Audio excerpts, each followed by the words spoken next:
आज हम जिस कहानी के बारे में बात करना चाह रहे हैं उसका नाम है कर्मों का फल।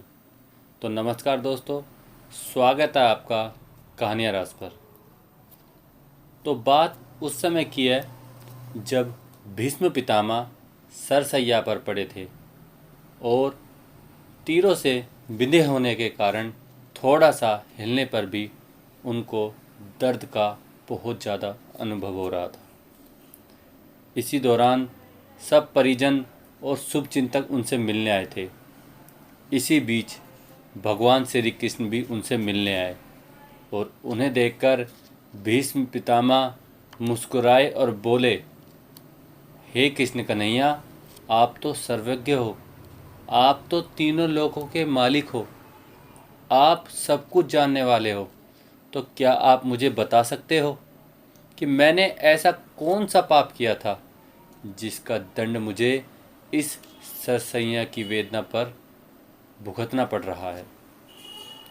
भगवान श्री कृष्ण ने भीष्म पितामह की इस निवेदन को समझा और उनके पिछले 100 जन्मों का दृश्य दिखाया, लेकिन कहीं कोई ऐसा कर्म नहीं था जिसका इतना भयावह दंड मिले।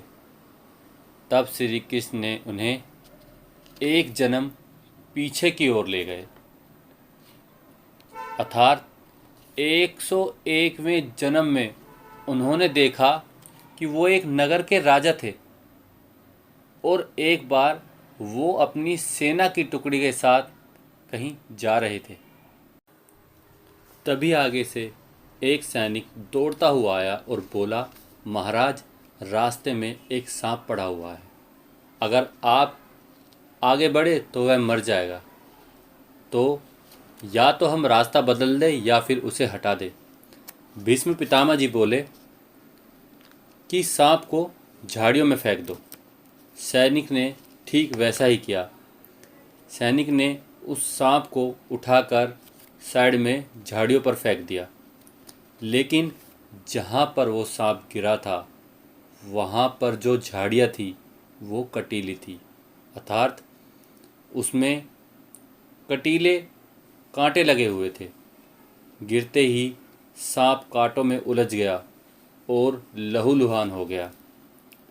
हिलता तो दर्द होता, इसीलिए सांप वहीं पर पड़ा रहा और 4-5 दिनों तक दर्द से कराहता रहा।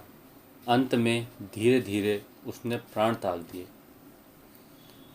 भगवान श्री कृष्ण बोले, अब समझ आया पितामह, आपको ये दर्द क्यों सहना पड़ रहा है। पितामह बोले,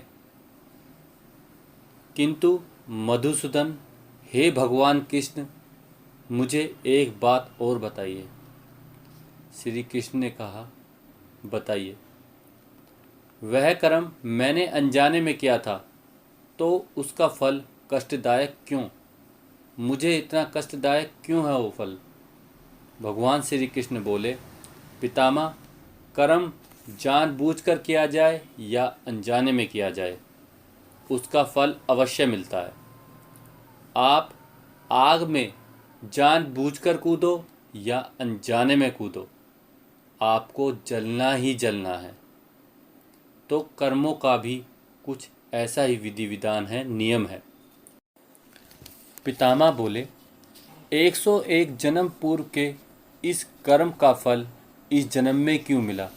पहले भी तो मिल सकता था।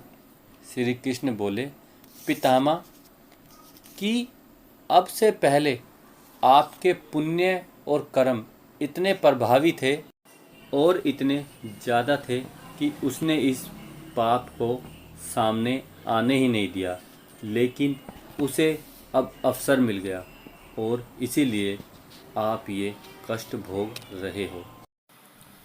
दोस्तों, इससे हमें यह शिक्षा मिलती है कि कर्म जानबूझकर किया जाए या अनजाने में किया जाए, उसका फल अवश्य ही भोगना पड़ता है। तो कोई भी कर्म करने से पहले हमें कई बार सोच लेना चाहिए। तो इसके साथ ही हमारी यह कहानी ख़त्म होती है। अगर आपको कहानी अच्छी लगी हो तो प्लीज़ लाइक एंड सब्सक्राइब। आपका बहुत बहुत धन्यवाद।